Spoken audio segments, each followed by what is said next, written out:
ओवैसी साहब मौजूद है, बहुत स्वागत है आपका आज तक पर सर। पहला सवाल पर सर, लखीमपुर में जो मामला हुआ है वो बहुत ही दर्दनाक घटना है।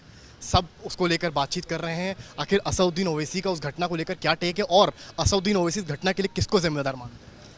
देखिए, मेरा मानना यह है कि उसको घटना नहीं कह सकते आप।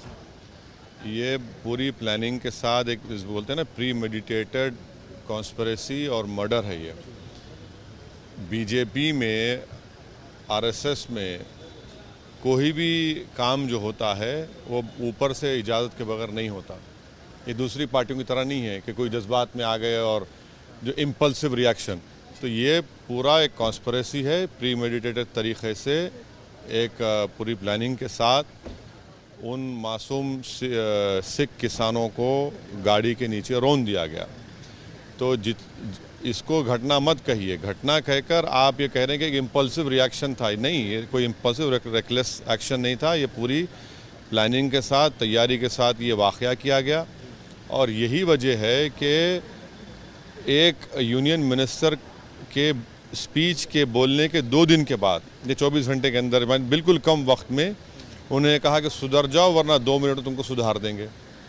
ये वाक़या होता है। और इतना टाइम लग जाता है पुलिस को उनके बेटे को गिरफ्तार करने के लिए। आप ये बताइए कि सुप्रीम कोर्ट में जब मामला आता है, सुमोटो सुप्रीम कोर्ट लेता है चीफ जस्टिस ऑफ इंडिया, तो उसके बाद ये लोग उसको बुलाते हैं और 11 घंटे में 10 बार नाश्ता जाता है। एक मर्डर एक्यूज्ड है, उसको आप 10 बार नाश्ता खिलाते हैं। वो बार-बार कह रहे हैं कि मैं हूं ही नहीं। ना, वो पुलिस स्टेशन को नहीं गया। ऐसा लग रहा था कि वो अपने ससुराल में गया है, अपने सास ससुर से मिलने गया है, बैठा हुआ है। एक मर्डर एक्यूज्ड जिसकी गाड़ी से रौंद दिया गया।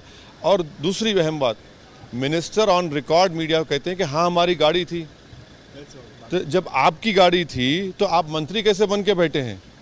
अगर हमारी गाड़ी से कोई टक्कर हो जाती है, मामूली टक्कर हो जाती, तो ओनर को पूछा जाता है, बुलाया जाता है।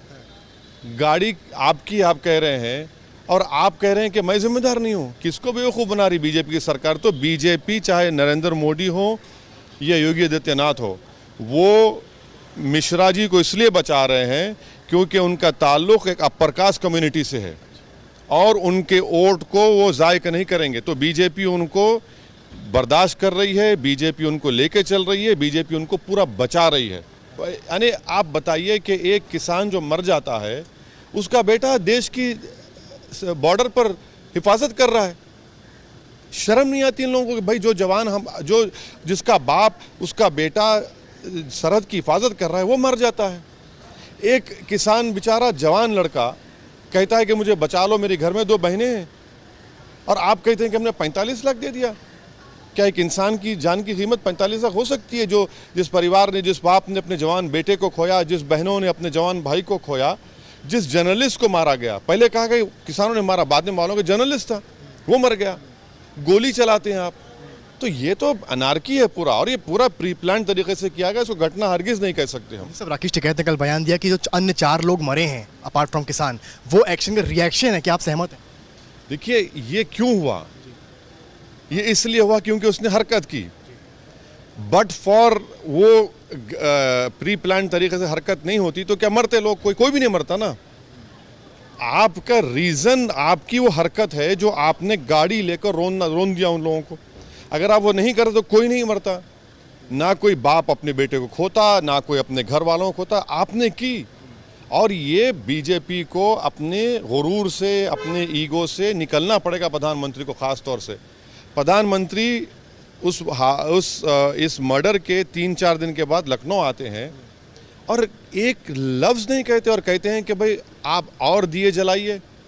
भाई जिसके घर में अंधेरा हो चुका है, जिसके घर में अपने बेटे की, अपने भाई की लाश पड़ी हुई है, प्रधानमंत्री कम से कम एक लफ्ज़ बोलते हैं कि मुझे तकलीफ़ हुई, ये इस तरह की घटना हुई या इस तरह का वाक़या वो नहीं होना चाहिए था।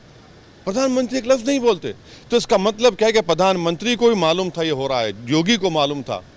कैसे बोलते अब दिए जलाओ? जिसके घर में अंधेरा छाया हुआ है, अब उनको कहते हैं।